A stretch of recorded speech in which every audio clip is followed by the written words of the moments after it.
하나님 말씀 함께 나누겠습니다. 시편 1편 1절부터 6절까지의 말씀 함께 봤습니다. 시편 1편 1절 말씀 제가 먼저 받겠습니다. 복 있는 사람은 악인들의 꾀를 따르지 아니하며 죄인들의 길에 서지 아니하며 오만한 자들의 자리에 앉지 아니하고 오직 여호와의 율법을 즐거워하여 그의 율법을 주야로 묵상하는도다.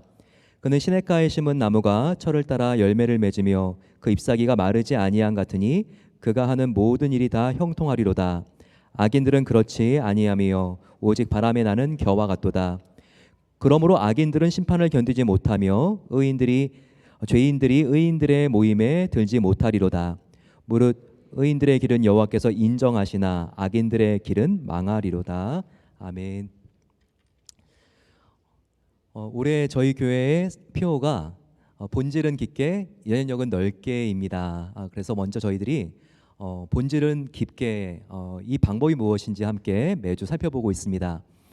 오늘 저희들이 본질에 대하여 함께 살펴볼 것은 우리가 예수님과 접속되고 연합되기 위해서 중요한 것은 말씀 묵상이다. 우리가 함께 오늘 제자훈련과 베델성경 아카데미 성경 공부에 대한 홍보와 광고가 나갔지 않습니까?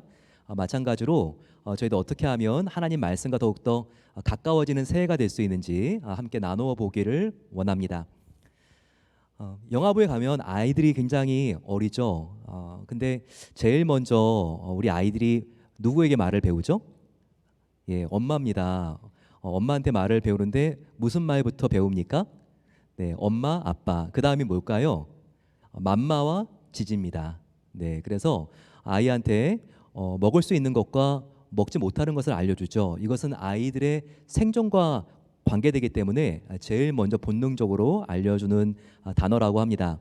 그래서 이유식과 분유 같은 것은 입 벌려봐, 맘마, 맘마야 이렇게 말을 하죠.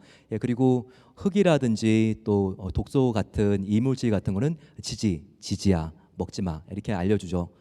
하나님도 사랑하는 자녀들인 저와 여러분들에게 이제 신앙의 첫 단추 그리고 또 새해를 시작하면서 우리가 어떻게 해야지 하나님께서 기뻐하시는 행복한 삶을 살 수 있는지 알려주고 있습니다. 바로 시편을 여는 첫 관문인 바로 1편을 통해서인데요. 우리가 무엇이 맘마고 무엇이 영적인 지지인지를 알려주고 있습니다. 오늘 보게 되면 1절에는요. 먼저 지지가 뭔지 그리고 2절에서는 맘마가 뭔지를 우리에게 알려줍니다. 우리가 복 있는 자, 하나님께 기쁨을 입는 자가 되기 위해서 우리가 피해야 될 것에 대하여 지지에 대하여 1절에 나와 있는데요. 예, 무엇입니까? 복 있는 사람은 악인들의 꾀를 따르지 아니하며 죄인들의 길에 서지 아니하며 오만한 자들의 자리에 앉지 아니하고 라고 나와 있습니다. 그리고 구조적으로 보게 되면 2절에 바로 이제 맘마가 나오죠. 복 있는 사람은 그러면 무엇을 추구해야 되는가? 오직 여호와의 율법을 즐거워하여 그 율법을 주야로 묵상하는도다. 바로 하나님의 말씀 율법이 맘마인 것을 우리에게 알려주고 있습니다.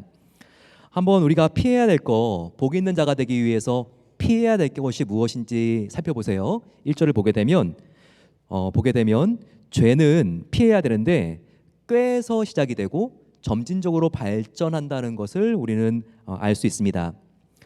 이 말씀 악인의 꾀를 따르지 않고 죄인들의 길에 서지 않고 오만한 자의 자리에 앉지 아니하고 신약에 굉장히 비슷한 절이 하나 나옵니다. 야고보서에 나오죠.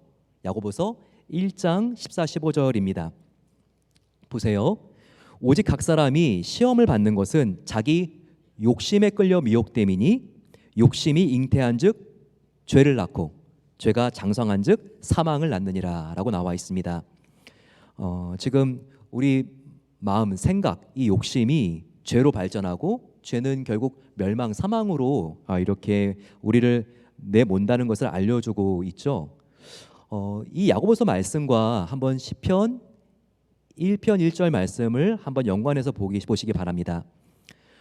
보게 되면 죄의 시작은 꾀를 따르는 단계, 그리고 그것이 발전하면 그 의인도 이제는 죄의 길에 서게 되면 이제는 우리가 오만한 자리로 이렇게 그것이 습관이 되는 안타까운 일이 벌어질 수 있는 것을 우리에게 보여주고 있습니다. 사람은요 어떻게 변화됩니까? 사람은 생각이 바뀌면 말이 바뀝니다. 말이 바뀌면 행동이 바뀝니다. 행동이 바뀌면 습관이 바뀌고 습관이 바뀌면 운명이 바뀝니다. 이렇게 생각부터 얼마나 이게 중요한지 우리가 이것을 알 수 있죠. 그런데 1절에 꾀를 따르는 단계는 우리가 생각과 말로 중얼거리는 단계라고 말할 수 있습니다. 그거 보지 말아야 되는데 자꾸 보고 싶다. 예, 생각하다가 이제 말로 자꾸 나옵니다. 나 내일이면 볼 거야. 그거 마시지 말아야 되는데 자꾸 마시고 싶다. 나 정말 이번 주말에 마셔야지. 예, 이게 생각으로 나다가 이제 입으로 중얼거리게 되죠. 예, 그러다가 주말이 됐어. 네, 내가 이거 오픈해야 되겠다. 내가 클릭해야 되겠다.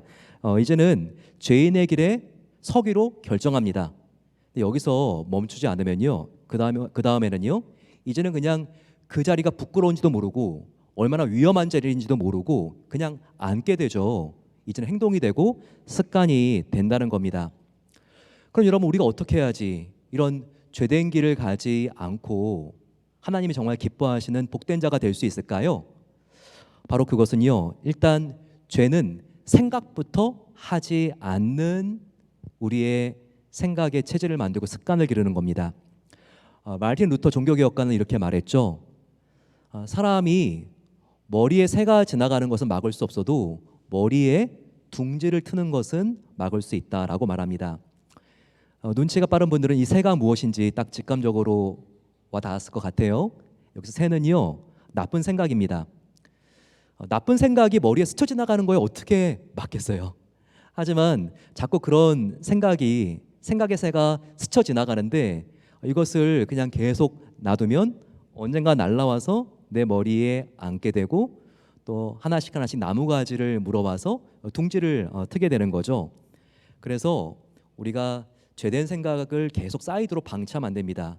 뭔가 둥지를 틀려고 할 때마다 그때마다 털어버리는 것이 우리가 죄의 길로 가지 않는 가장 좋은 방법입니다.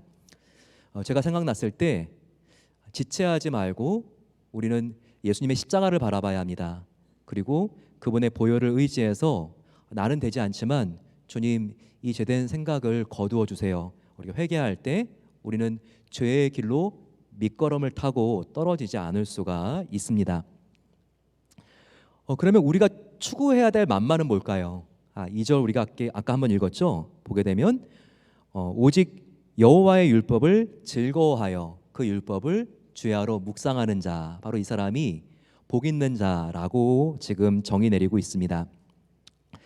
여기서 복된 자는 지금 율법을 즐거워하고 율법을 묵상하는 자라고 했는데 율법이 생소하게 느껴지는 분들이 있으실 것 같아요. 구약의 중심이 율법이죠. 근데 왜 율법이 우리들에게는 이렇게 생소하고 좀 뭔가 이렇게 불편하고 부정적인 인상이 들까요? 신약 시대에는 이제 율법의 시대가 지나갔다고 우리가 생각하잖아요. 바로 은혜의 말씀, 은혜의 복음의 시대이기 때문에 이제 문자적으로 형식적으로 지켰던 그 율법 시대에 대해서는 우리가 그 시대는 안 좋았어, 지나갔어, 이제는 은혜의 복음 시대지, 이렇게 생각하는 경향이 있기 때문이에요. 하지만 우리가 율법을 생각했을 때 형식주의, 문자주의로 빠져드는 것이 나쁜 거지 율법 자체는 나쁜 것일까요? 그렇지 않습니다. 예수님이 말씀해 주셨잖아요. 내가 율법을 폐하러 왔는 줄 아니? 아니야, 나는 율법을 완성하러 왔어 라고 말하고 있습니다. 예수님은 우리가 성경을 문자적으로 지키면서 형식적이 되는 것에 대하여 경계하신 것이지 그 율법에 흐르는 사랑의 정신, 이것은 완성하기 위해서 왔다고 말씀하셨습니다. 그래서 시편을 정말 감칠맛 나게 그렇게 설명한 교수님 중에서 왕대희 교수님이라고 있는데요, 시편 1편의 이 율법이라는 말을 저와 여러분들 신약 성도들은 바로 은혜의 말씀이라고 바꿔서, 율법을 은혜의 말씀이라고 바꿔서 읽으면 훨씬 더 우리에게 가깝게 와 닿는다고 말씀을 하셨습니다. 그러면 우리가 그렇게 바꿔 입으면 어떻게 될까요? 복된 사람은 오직 은혜의 말씀을 즐거워하고 은혜의 말씀을 주야로 묵상하는도다. 이 사람이 복된 자라고 말하고 있습니다.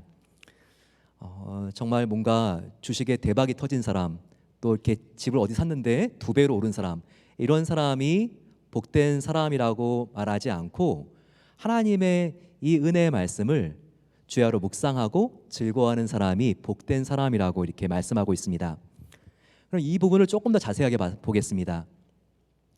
여호와의 율법, 하나님의 은혜의 말씀을 묵상하는 자가 복된 자라고 했는데요. 묵상이라는 말이 어떤 말일까요?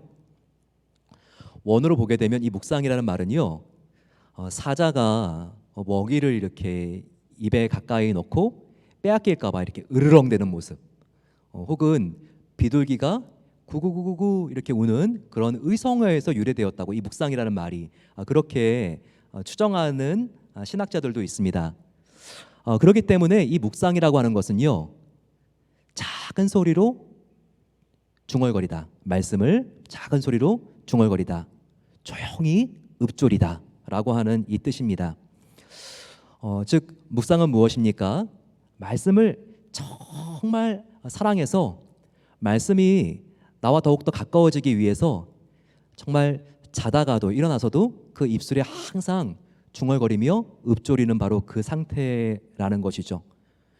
묵상은 무엇일까요? 묵상은요, 성령님이 조명해 주시는 도움을 받아서 말씀을 정성스럽게 깊이 있게 생각하며 읽는 것입니다. 인스턴트로 그냥 말씀을 읽을 때 이거 사랑방에서 이거 나누면 나 되게 똑똑하다는 얘기 듣겠다 이렇게 어떤 아이디어를 캐치하거나 대화거리를 위해 성경을 읽는 게 아니라 정말 이 말씀을 통해서 내가 오늘 하나님을 만나야지, 이 말씀을 통해서 내가 하나님과 사랑의 교제를 나눠야지, 이런 마음을 가지고 말씀을 정성스럽고 신중하게 읽는 것, 바로 그것이 묵상이라는 것입니다. 이 묵상을 조금 더 자세하게 이해하기 위해서요, 묵상의 뜻으로는 되새김질이라고 하는 뜻이 있다는 것을 우리가 알면 도움이 됩니다. 동물에는 육식동물과 초식동물이 있죠. 그런데 양, 염소, 사슴과 같은 초식동물은요, 하나님이 굉장히 배려해서 창조한 동물들입니다. 왜일까요? 육식동물들은 위가 하나인데 초식동물들은 무려 위가 4개나 있기 때문이거든요. 육식동물에 비해서 초식동물은 약하죠. 그래서 뭔가 풀을 뜯어 먹을 때 빨리 뜯어 먹어야 됩니다. 그래서 몇 초 안에 뜯어 먹은 다음에도요, 지금 맹수가 나를 향해서 달려오게 되면요, 팍 뛰어가죠. 그리고 숨습니다. 그리고 소화가 다 되지 않았지만 소화가 안 된 그 풀을 계속해서 되새김질을 하면서 소화를 하죠. 근데 이 위가 4개인 게 굉장히 소화에 도움이 됩니다. 먼저 첫 번째 위로 들어간 풀은요, 이 안에 개어진 다음에 다시 입으로 토해내서 또 계속 씹다가 2번째 위로 넘깁니다. 이렇게 3번째, 4번째 위까지 가는데 보통 어느 정도의 시간이 걸린지 아세요? 수의사인 제 친구가 알려주는데요, 8시간에서 12시간 동안 되새김질을 하는 그런 초식동물들이 많이 있다고 합니다. 이처럼 묵상은 되새김질이에요. 금방 읽고 끝내는 게 아니라 이 말씀을 내가 한번 읽었으면 그 단어나 그 문장이나 그 장을 생각하면서 계속 떠올리는 겁니다. 그러면서 이 안에 어떤 의미가 있을까? 정말 나를 위로해 주신 하나님이시구나. 주님 감사합니다. 그리고 어떤 말씀은요, 나의 마음을 막 회초리로 때리는 것 같아요. 너무나 아프면서도 내가 이 죄를, 이 말씀이 부딪히지 않았으면 회개하지 않았을 건데 주님 더 감사합니다. 이런 마음을 가지고 우리가 기도하면서 우리가 말씀을 정말 우리의 마음을 다해서 우리가 읽을 때 바로 이게 말씀을 묵상하는 것입니다. 그런데요, 지금 이 시편 저자는 2절을 보게 되면 말씀을 지금 묵상하는 동기가 나와 있습니다. 동기가 뭘까요? 그 말씀을 즐거워하여. 이게 굉장히 중요합니다. 즉 시편 저자는요, 말씀을 묵상하는 동기가 남들에게 자랑하기 위해서가 아니에요. 이 말씀을 통해서 하나님과 더욱더 가깝게 교제하기 위해서예요. 말씀은 살아 운동력이 있습니다. 그래서 말씀은 살았고라고 하죠. 그렇기 때문에 이 말씀 묵상은요, 우리의 마음을 자석같이 끌어서 하나님께로 옮겨줍니다. 그래서 이러한 말씀을 성령님의 도우심으로 계속 보게 되면요, 정말 이 말씀이 더욱더 깊이 있게 성령님의 도움으로 깨닫게 돼요. 출애굽기를 보게 되면 하나님께서 모세에게 너가 나와 교제할 수 있는 성막을 같이 만들자라고 말씀하시죠. 근데 이 성막을 보게 되면 성소와 지성소가 있습니다. 성소에는 성도의 신앙생활을 능력 있게 만드는 세 가지 물품이 있죠. 바로 떡상, 그리고 향단, 그리고 금촛대입니다. 근데 떡상이 뭘 의미하죠? 예수님께서 너희가 떡으로만 살 것이 아니요 하나님의 말씀으로 살 것이니라. 떡상은요 바로 하나님의 말씀을 의미합니다. 근데 이 떡상이 좌우 6개, 6개씩 있어서 12개인데요 12지파를 의미하죠. 이 말씀은요 우리가 건성으로 들으면 하나도 나한테 남는 게 없고요 12지파 한 지파 한 지파가 이렇게 지금 말씀으로 떡으로 표현되어 있듯이 나의 말씀은 내가 나에게 적용하는 개인적인 말씀으로 받아야지만 여기에 능력이 생기는 거예요. 근데 이 말씀이 있는 것, 떡이 있는 것을 무엇이 비춰줍니까? 바로 옆에 있는 금촛대죠. 금촛대는 무엇을 의미하죠? 성령님을 의미합니다. 즉 성령님의 조명하심이 있어야지만 말씀의 뜻이 깨닫게 된다는 거예요. 그래서 우리가 말씀 묵상을 할 때 큐티를 하거든 우리가 통독을 하든 우리가 하나님 앞에 나아가 성령님 나는 정말 모릅니다. 이 무죄한 자에게 주님께서 이해할 수 있는 진리의 빛, 은혜의 빛을 비춰주세요. 이런 마음으로 기도하면서 우리가 읽을 때 하나님께서 그날 살 수 있는 우리에게 일용할 양식을 준다는 겁니다. 이와 같이 정말 목마름을 가지고 마치 연애 편지를 열어보는 마음을 가지고 우리가 하나님의 말씀을 대하면요 어느 순간부터 내가 하나님의 말씀과 접속돼요. 빨려 들어갑니다. 그때부터는 내가 성경을 보는 것 같지만 성경이 나를 보는 것을 느껴요. 내가 읽는 것 같지만 나의 삶이 성경에 읽혀집니다. 내가 말씀에 사로잡히게 되고 빨려들게 되고 말씀에 매혹되고 하나님과 깊은 사귐으로 이 말씀 묵상이 우리를 인도한다는 거예요. 특별히 청교도들이 또 영국에 있는 신앙인들이 소요리 문답이라고 하는 그런 교동문을 통해서 우리 인간의 가장 중요한 목적이 무엇인가 이것을 정리했는데요. 이것을 웨스트민스터 신앙 고백이라고 하죠. 거기에 소요리 문답을 보게 되면 우리 인간의 목적이 뭔가, 우리 인간의 제일 되는 목적이 무엇인가, 이것을 정확하게 정의해 놓았습니다. 사람의 제일 되는 목적은요, 하나님을 영화롭게 하는 것과 영원토록 하나님을 즐거워하는 것이라 라고 말하고 있습니다. 여러분 시편의 2절과 유사하죠. 복 있는 사람은 하나님의 은혜의 말씀을 즐거워한다고 했는데 바로 이렇게 하나님을 즐거워하는 것, 이게 인생의 제일 되는 목적이라는 거예요. 어떻게 하지 우리가 말씀을 즐거워서 읽게 됩니까? 막 지루해서 실증나서 이것도 왜 잠언이야, 잠이 와서 잠언이지 막 이런 게 아니라 어떻게 해야지 우리가 이 말씀에 정말 빨려 들어가고 이 말씀을 더 읽고 싶어지고 이렇게 되죠. 우리가 정말 하나님을 사랑하면 우리가 사랑하는 사람이 보낸 글이면 연애 편지잖아요. 얼마나 이것을 읽어보고 싶습니까? 이런 연애 감정이 사랑하는 사람의 글도 더 읽고 싶어지게 만드는 것처럼 우리가 하나님을 사랑하게 되면 이렇게 되는 거죠. 그런데요, 이 말씀 묵상이 우리를 정말 하나님을 더 사랑하는 자리로 인도해 주는 거예요. 말씀 묵상을 하면서 우리는 하나님을 알아갑니다. 근데 알다라고 하는 게요, 우리가 아는 암과 성경에서 말하는 암하고 달라요.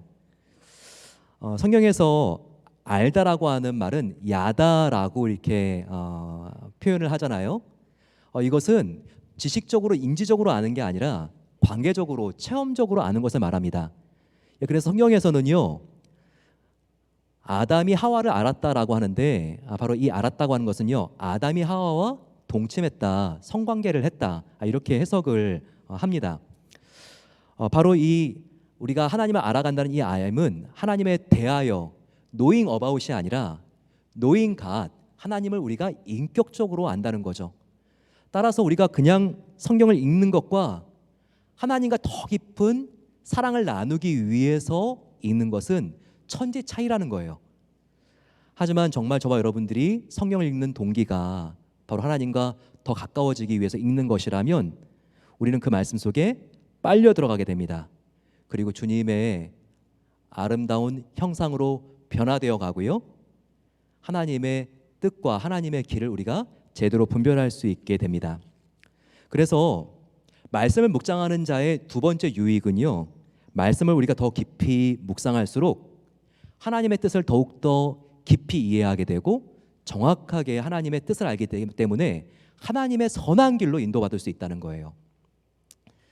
저는 어렸을 때 할머니가 이렇게 참 재밌는 분이라 가지고 저하고 같이 대화를 나누면서 웃었던 일이 참 많았습니다. 할머니는 굉장히 일제시대 때 살았기 때문에 일본어를 잘하셨거든요. 근데 저에게 내가 일본어만 잘하는 줄 아니? 중국어도 참 잘해. 이렇게 말씀하시면서 한번 들어봐. 찐땅짱아 만땅구두 누님 부추 막 그러시더라고요. 그래가지고 야 진짜 제가 5살 때입니다. 진짜 할머니 일본어뿐만 아니라 중국어도 너무 잘하시는구나. 근데 큰 다음에 할머니가 자기 모른다 그러시더라고요. 할머니가. 그럼 그때 한 게 뭐였냐고 말하니까 진 땅에는 장화고 마른 땅에는 구두고 누님 부추라고 이야기했다고 그러시더라고요. 여러분 그렇죠. 우리가 그 외국어의 단어, 문장 그리고 문법을 제대로 알지 못하면요, 누가 외국어를 정확히 구사한다 할지라도요, 그냥 고막을 스치고 지나가는 소리에 불과합니다. 하지만 우리가 특별한 외국어의 단어, 문장, 문법을 우리가 더 정확히 깊이 이해하면 이해할수록 어떻게 되죠? 이제는 소리가 아니라 능숙하게 구사했을 때 이제는 그 의미가 내 귀에 들리는 거죠. 마찬가지입니다. 어떤 사람은요, 나는 하나님의 뜻 기도로 분별하는 사람이에요. 말씀 안 읽어도요, 저한테는 식스센스가 있어가지고 나는 그냥 기도만 해도 하나님의 뜻, 하나님의 앞으로의 계획 다 분별할 수 있습니다. 근데 그건 굉장히 오해예요. 왜냐하면요, 우리가 하나님의 뜻을 가장 정확하게 분별할 수 있는 방법은요, 내 안에 하나님의 언어가 많아야 돼요. 내 안에 하늘의 단어, 하늘의 문장, 하늘의 문법이 가득할 수 있을 때 우리가 어떤 사건을 경험하거나 아니면 성경의 다른 부분을 봤을 때요, 하나님의 뜻이 내 안에 느껴지고 깨달아집니다. 그리고 어디로 가야 되는지를 우리가 알 수 있는 것이죠. 이렇게 하늘의 언어, 하늘의 문법, 문장, 문법을 어떻게 배울 수 있을까요? 다른 길이 없죠. 말씀 묵상입니다. 우리가 말씀 묵상을 깨어서 하나님 앞에 정말 어제, 오늘, 내일 계속 들이며 나갈 때요, 우리 안에 하늘의 언어가 쌓이는 거예요. 그러면서 우리가 어떤 일을 만나든지 어떤 사람의 이야기를 듣든지 성경을 또 우리가 읽든지 설교 말씀을 듣든지 더 정확하게 하나님의 뜻이 무엇이고 내가 이번 주를 살아갈, 앞으로 살아가야 될 방향이 무엇인지를 우리가 볼 수 있는 거예요. 그래서 말씀을 묵상하는 자의 가장 중요한 유익 두 번째는 하나님의 뜻을 더욱더 깊이 이해해서 하나님의 정확한 인도하심을 받을 수 있다는 것입니다. 말씀을 묵상하는 자의 세 번째 유익은 무엇일까요? 바로 그것은 인생의 고난과 시험을 이길 수 있는 맷집과 능력이 생길 수 있다는 것입니다. 인생에는 반드시 누구에게나 예외 없이 가뭄과 흉년이 옵니다. 건강에 가뭄이 오기도 하고요, 재정적인 가뭄이 옵니다. 혹은 인간관계에 흉년이 올 때가 있어요. 내 주위를 앞만 돌아봐도 정말 내 마음을 나눌 수 있는 사람 하나도 없네. 이런 시기는 즉 인간관계에 가뭄과 흉년이 오고 있는 것이죠. 하지만 오늘 말씀은요, 그럼에도 우리가 항상 하나님 안에서 푸르고 아름다운 열매를 맺을 수 있는 길이 무엇인지를 아주 아름다운 시각적인 언어로 우리에게 설명해 주고 있습니다. 복이 있는 자 그는 3절에 시냇가에 심은 나무가 철을 따라 열매를 맺으며 그 잎사귀가 마르지 아니한 같으니 그가 하는 모든 일이 다 형통하리로다 라고 말하고 있습니다. 시냇가에 심은 나무가 그려지시죠? 그런데 시편 1편을 쓴 사람들은요, 우리가 생각하는 것보다 좀 더 생생하게 이 이미지가 무엇인지를 보았던 사람들입니다. 시편 연구가들은요, 시편 1편이 우리가 생각하는 것보다 훨씬 더 이전에 오래전이 아니라 조금 더 조금 더 후에 쓰여진 그런 글이라고 이렇게 생각하는데 동의를 합니다. 이 시편 1편은 특별히 유다 제국이 다 바벨론에 의해서 멸망을 하고 예루살렘 성도 무너진 다음에 이스라엘 사람들이 다니엘과 세 친구처럼 바벨론의 포로로 잡혀갔을 때 이 바벨론에서 쓴 시일 것이다, 이렇게 추정하는데 거의 다 동의를 합니다. 그렇기 때문에 바벨론의 포로로 잡혀있던 유대인들은요, 그들이 나무가 정말 건강하고 무성한 것과 메마르고 말라 비틀어진 것의 차이가 어디에 있는지를 그들은 분명히 알았습니다. 중요한 것은 그 나무의 위치였어요. 그 나무가 어디에 있느냐, 그래서 그 나무의 뿌리가 어디에 닿아 있느냐, 여기에 결정된다는 것을 그들은 알았던 것입니다. 특별히 이들이 포로로 잡혀오기 전에 유다에서는요, 와디라고 부르는 사막이 많았어요. 이 와디라고 하는 사막에는요, 1년에 비가 쏟아붓는 우기가 며칠 안 됩니다. 그때는 와디라고 하는 계절천이 형성이 되는데요, 정말 며칠 동안 비가 쏟아 부은 다음에 큰 물줄기가 한번 스치고 지나간 다음에 며칠 뒤에는 또 바짝 말라버리고 맙니다. 이런 사막에 심겨진 나무는 어떻겠어요? 정말 비가 왔을 때 그 순간은 잠깐 싹이 났는 듯 하다가 다시 또 말라 비틀어지는 거죠. 그런데 이들은 이제 이런 포로 생활을 하는 곳이 아니라 지금의 이라크 지역, 바로 유프라테스와 티그리스 강이 만나는 바로 그 지역의 바벨론에 그들이 살게 되었습니다. 여기는 정말 대단한 고대 도시죠. 사막이지만 그들이 이 두 강의 수맥을 이용해서 바둑같이 그들이 관계시설을 만든 다음에 사이사이에 집을 짓고 왕궁을 올리고, 그리고 이 관계수로를 이용해서 서로 양쪽에 가로수도 심었습니다. 그들이 지금 시냇가에 심은 나무라고 말하고 있는 이 3절은요, 지금 사막에 심겨진 나무가 아니라 지금 바벨론 도시 수로 옆에 가로수처럼 심겨진 나무들입니다.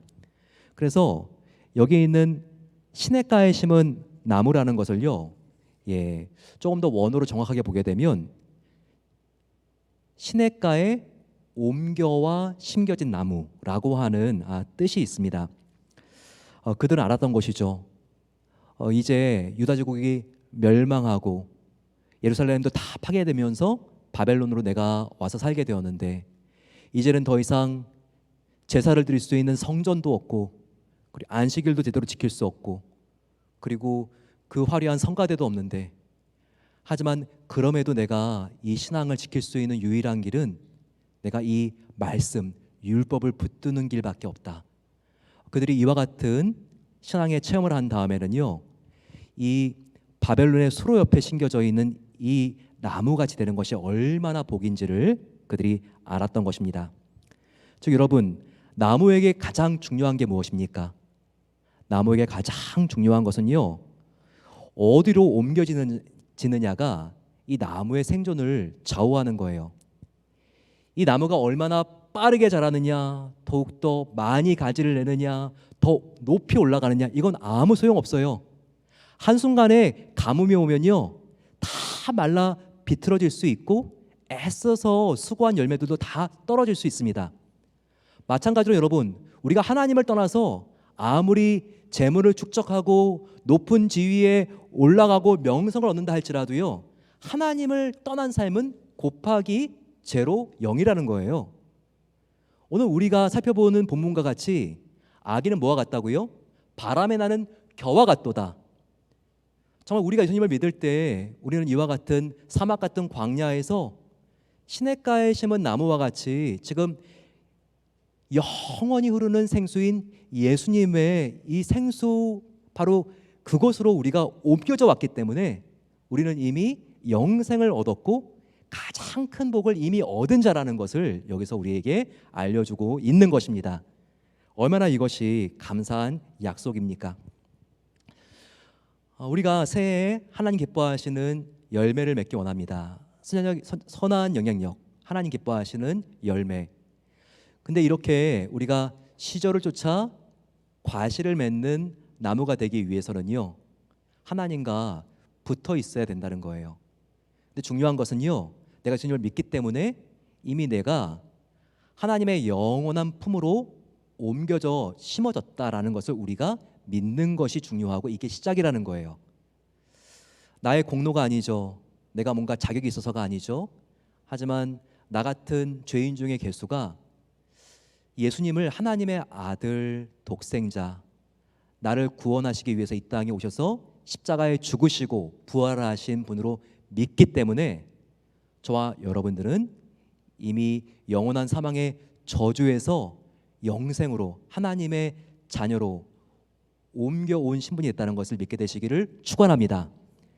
이것을 우리가 먼저 믿을 때요, 바로 그때부터 이제는 우리가 하나님이 기뻐하시는 열매를 우리의 삶 가운데 맺어가는 삶을 살게 된다는 거예요. 오늘 말씀을 보게 되면 시절을 쫓아 과실을 맺는다고 했습니다. 이 과실은 무엇을 말할까요? 이것은 말씀을 묵상하는 네 번째 유익이라고 말할 수 있는데, 이 과실을 맺는 것은 예수님을 닮아가는 삶을 말해요. 예수님의 성품을 닮아가는 삶. 이 과실을 맺는다고 했는데 갈라디아서 5장 22, 23절 말씀을 보게 되면 성령의 9가지 열매가 나오잖아요. 이 열매를 우리가 맺어간다는 것입니다. 갈라디아서 5장 22절을 보게 되면요, 이렇게 시작하고 있죠. 성령의 열매는 이와 같으니 라고 하면서 9가지 예수님의 성품이 나옵니다. 사랑, 희락, 화평, 오래 참음, 자비, 양성, 충성, 온유, 절제죠. 여기서 우리가 주의해야 될 것은요, 22절에 성령의 열매들은 이와 같으니라고 말하지 않고 이렇게 복수가 아니라 성령의 열매는 이와 같으니 단수로 말했다는 거예요. 주일학교 가게 되면 성령의 9가지 열매 맺어야 돼. 얘들아, 정말 우리 1년 동안 이 열매를 맺어보자 라고 하면서 선생님이 9가지 열매를 다 이렇게 붙이죠. 포도, 딸기, 키위. 예. 근데 이렇게 열매 9가지, 다른 열매 9가지가 아니라는 거예요. 이런 복수잖아요. 여기 지금 보게 되면 성령의 열매는 열매들이 아니라 성령의 열매 이렇게 말하고 있잖아요. 즉 성령의 열매는 무엇인가? 이 9가지는요, 한 열매 안에 있는 하나의 단수 열매 안에 있는 예수님의 9가지의 특징, 예수님의 9가지의 성품을 의미합니다. 실은 9가지 그 이상이에요. 우리도 빛이 올 때 프리즘에 비춰보게 되면요, 가시광선이 얼마나 사실은 많습니까? 빛 안에요. 하지만 빨주노초 파남보 이렇게 7가지 색깔이 보이는 것은, 이 무지개 색깔인 것은 두드러지는 색깔인 거죠. 우리가 하나님과 연결되었을 때, 연합되었을 때 우리 안에 자라나는 성령의 열매도요 9가지가 훨씬 넘어요. 예, 보게 되면 성결함, 거룩함, 하나님 앞에서의 진실함, 다 이게 열매들이죠. 하지만 두드러지는 열매는 가시과성도 7개 색깔이 두드러지는 것처럼 이 9가지 부분이 두드러진다는 거예요. 그렇기 때문에 여러분, 우리가 한 사람 안에 9가지 예수님의 성품이 나타난 거기 때문에 이렇게 말하는 게 옳은 것일까요? 틀린 것일까요? 나에게는 사랑의 열매는 있는데 저 사람이 가지고 있는 절제 열매는 없어. 이거는 엄밀히 말해서 틀린 말이라는 거예요. 크고 작던지 간에 우리 안에 예수님이 들어오시면 영접하신 예수님 때문에 이 9가지 그 이상의 9가지 이상의 열매가 맺혀질 수가 있다는 거죠. 그럼 왜 크고 작은 차이가 생기는 걸까요? 왜 내 안에는 절제 열매는 있는데 충성의 열매, 온유의 열매가 부족한 것일까요? 바로 그 이유는요, 어떤 한 특정 성품에 있어서 나의 과거의 상처나 죄책감이나 쓴뿌리가 바로 예수님의 그 성품이 자라는 것을 억제하고 방해하기 때문일 수가 있습니다. 예를 든다면 정말 어렸을 때 초등학교 때인데 조회 시간에 난 정말 잘못한 것도 없는데 교장 선생님이 불렀어요. 그래가지고 너 왜 그렇게 줄을 섰냐고 정말 막 엎드려 뻗쳐하고 막 기합을 줍니다. 한국에 이렇게 초등학교 나오신 분들 그런 기억 있을 수도 있겠는데요. 그러면 이런 과거의 기억 때문에 뭔가 이렇게 권위에 대하여, 하나님의 권위에 대하여도 정말 내가 순종하고 충성할 수 있어야 되는데 이 권위자나 권위에 대하여 너무나 마음이 힘들고 어려운 거예요. 또 내가 어렸을 때 너무나 가정이 어려웠어요. 친구들은 주말에 다 외식하러 가는데 나는 아무것도 먹지 못하고 라면만 끓여 먹고. 웃으시는 분들 계시니까 그런 분도 있는지 모르겠는데 그런 분들 같은 경우에는 좀 뭔가 재물이라든지 이런 부분에 있어서 그와 같은 소유욕이 훨씬 더 강할 수가 있는 거죠. 절제 부분이 좀 약할 수도 있는 거죠. 이렇게 과거의 나의 상처나 아니면 나의 쓴뿌리가 그 부분에 있어서 예수님을 더욱더 닮아가야 되는 부분들을 막을 수가 있습니다.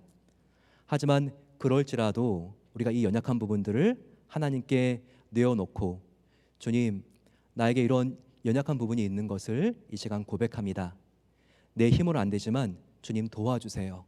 내가 더욱더 주님께 가까이 나아가기를 원합니다. 그럴 때 주님께서 우리에게 성장이 더딘 그 열매도 주님께서 더 풍성하게, 더 깊게 하나님께서 자라게 하신다는 겁니다. 우리가 정말 본체이신 포도나무이신 예수님께 접붙여진 가지가 되는 게 중요해요. 그래야지 우리가 하나님이 정말 기뻐하시는 열매를 맺을 수 있습니다. 우리가 신용만 해서는 안 돼요. 보게 되면 지금 접붙여진 게 아니라 그냥 옆에 실로만 묶어 놓으면요, 이게 꽃이 펴도 어떤 꽃입니까? 생화가 아니죠. 거기에 아무리 생화 같은 조화를 우리가 거기에 달아 놓은들 생명력이 있고 향기가 있습니까? 우리가 정말 하나님 앞에 인스턴트가 아니라 지속력 있는 열매로 하나님께 생명 있게 나아가기 위해서는요, 우리가 붙어 있는 신용을 하는 게 아니라 정말 예수님이 내 안에, 내가 예수님 안에 붙어 있어야 한다는 거예요. 하지만 그럴 때 하나님은 놀라운 은혜로 우리의 삶을 가장 큰 행복으로, 기쁨으로, 풍성한 길로 인도하십니다. 소망은 무엇인가? 내가 열매를 맺고 싶은 간절한 나의 소원보다 나에게 열매를 맺어주고 싶은 하나님의 갈망이 더욱더 크다는 것을 우리가 알면 되는 거예요. 마치 원리는 이런 것일 수 있는데요. 한번 우리가 큰 통에 물을 받은 다음에 우리가 그냥 이렇게 지면 위에서 못으로 구멍을 뚫는다고 하면요, 안에 채워져 있는 물이 바깥으로 나오죠. 바로 그것은 지금 물이 이렇게 기압차에 의해서 바깥으로 나가야 되기 때문에 이렇게 나가는 거죠. 하지만 이 통을 밀봉을 해가지고요, 수중 안으로 깊이 한번 넣어 보세요. 그리고 구멍을 뚫어 보세요. 네, 이 안이 만약에 물이 들어가 있지 않다면 물이 어디서 어디로 나가죠? 네, 바깥에서 안으로 들어오죠. 잠수함을 우리가 탈 때 만약에 구멍이 뚫린다 그러면 안에서 바깥으로 물이 나가는 게 아니라 바깥에서 안으로 물이 들어오는 것과 같은 이치입니다. 저와 여러분들이요, 예수님을 영접하면요, 이제 저와 여러분들이 예수님 안으로 들어온 거예요. 그러면 내가 정말 열매를 맺으려고 노력하는 것보다도요, 정말 예수님께서 우리 안에 열매를 맺게 해주고자 하는 하나님의 그 간절한 소원과 능력이 더 크다는 것을 우리가 알 수 있어야 돼요. 내가 예수님을 저항만 하지 않아도요, 내가 마음의 문만 열어도요, 그분은 내 안에 들어와서 나의 마음을 깨끗하게 해주시고 새롭고 풍성한 열매를 맺기를 원하시는 하나님이시라는 거예요. 결코 예수님은 내가 문 밖에 서서 두드리노니라고 말했지, 너희가 간절히 문을 두드려야 내가 열어주고 열매를 맺게 해주겠다라고 말씀하시지 않았어요. 우리가 할 수 있는 것은요, 열매를 맺기 위해서 문을 두드리고 있는 그 예수님께 주님, 내 힘으로는 할 수 없습니다. 내가 항복 선언을 하고 나의 마음의 문을 열어드리고 나의 인생을 주님께 맡기오니 나의 삶을 나보다 더 사랑하시고 나의 인생을 나보다 더 아끼시는 하나님께서 더 잘하시는 하나님께서 인도해 주세요라고 고백할 때 그분은 내 안에서 내가 상상할 수도 없는 아름답고 선한 열매를 맺어가게 하십니다. 마지막입니다. 말씀을 묵상하는 자의 5번째 유익은요, 믿음 안에서 진정한 동력자를 만나게 된다는 거예요. 오늘 시편을 보게 되면요, 1편 1절에 복 있는 자는 이라고 말하면서 단수로 강조되어 있습니다. 복 있는 자, 사람, 단수예요. 거기에 비해서 지금 죄의 길로 가는 사람들은 다 복수예요. 보시게 되면 악인들의 꾀, 죄인들의 길, 오만한 자들의 자리 다 의도적으로 복수를 사용하는 것을 알 수 있죠. 뭔가 하나님의 길을 가려고 하는데 왜 나만 이렇게 외톨이야? 왜 이렇게 나만 좁은 길로 가야 돼? 참 마음이 힘들고 어려울 수 있어요. 하지만 그러지 말라는 겁니다. 아무리 내가 850명의 바알과 아세라 선지자들과 대결하는 정말 한 명의 엘리야 같이 느껴진다 할지라도 절대 실망하지 말고 그 길을 오로지 가라는 거예요. 그랬을 때 그 길을 갈 때 어떻게 되죠? 작은 물방울들이 모여서 거대한 폭포와 대양을 이룹니다. 묵묵하게 나만 가는 것 같지만 주위를 돌아보게 되면 어느새 이렇게 묵묵히 걸어가고 있는 나에게 감동한, 또 그렇게 걸어가고 있는 그에게 감동한 사람들이 연결되고 묶여져서 큰 폭포와 대양을 이루는 운동을 이루게 된다는 거예요. 오늘 보게 되면요, 1절에는 지금 복 있는 사람 단수고, 그리고 악인들, 죄인들, 오만한 자들이지만 시간이 가면 갈수록 지금 의인은 복수가 되는 것을 볼 수 있습니다. 그러면서 악인들은 오히려 쪼그라들고 더욱더 그들이 설 수 있는 자리가 없어지는 것을 우리에게 보여주고 있어요. 6절을 보십시오. 이제는 의인이 아니라 의인이 복수가 됩니다. 무릇 의인들의 길은 여호와께서 인정하시나 악인들의 길은 망하리로다. 또 보세요. 5절에 악인들은 심판을 견디지 못하며 라고 나와 있지만 지금 보게 되면요, 또 의인들의 모임에 그들은 들지 못한다고, 의인이 또 복수라고 되어 있습니다. 850명에 비해서 나는 지금 한 명의 엘리야입니다. 하지만 그 길을 가게 되면요, 하나님은 아직까지 바알에게 무릎 꿇지 않는 7,000명이 넘는 하나님의 사람들이 있다는 것을 보여주게 하십니다. 저와 여러분들 요즘 사회를 보나 정말 우리 주변을 돌아보나 참 힘들고 어려운 일이 많은 것 같아요. 왜 저렇게 악인 같은 사람은 득세하는 것 같고 이렇게 뭔가 제대로 좀 양심을 가지고 살려고 하는 사람은 이렇게 힘들고 어렵게 살아야 되는가? 제가 요즘 성도님들 중에서 개인적으로 상담을 해도요, 야, 정말 그 직장 상사 때문에 너무나 내가 힘들고 어렵습니다. 미치겠습니다, 목사님. 정말 나의 사업의 파트너 얼마나 그 사람이 정말 이기적인지 내가 정말 생각만 해도 내가 도저히 주님 정말 내가 견딜 수 없는 그런 마음을 갖게 됩니다. 이렇게 정말 힘들고 어려운 시간들을 보내고 있는 분들이 계신 것 같아요. 하지만 그렇다 할지라도 우리가 주님을 바라보고 걸어갈 때 하나님은 마지막 심판 날에 하나님께서 저와 여러분들이 좁은 길이지만 우리가 그 길을 갈 때 결국 그 길이 형통한 길이라는 것을 우리에게 알게 하십니다. 왜 그 길은 좁은 길 같지만 형통한 길입니까? 바로 그것은 좁은 길이지만 하나님의 약속의 말씀을 붙들고 나아갈 때 그 길에는 하나님과의 사랑의 사귐이 있습니다. 하나님의 말씀을 묵상하며 나아갈 때 그 길에는 하나님의 뜻이 보이고 하나님의 선한 인도하심이 있는 길이기 때문입니다. 우리가 주님을 따라갈 때 그 길에는 시험과 유혹을 이길 수 있는 능력이 있기 때문입니다. 주님의 말씀을 묵상하고 나아갈 때 우리 안에는 예수님의 성품의 열매가 생기기 때문입니다. 바로 주님의 이 길을 외롭고 힘들어도 끝까지 걸어가심으로써 최후의 승리와 예수님 앞에 참된 칭찬을 받는 은혜의 사람 되시기를 간절히 축원합니다.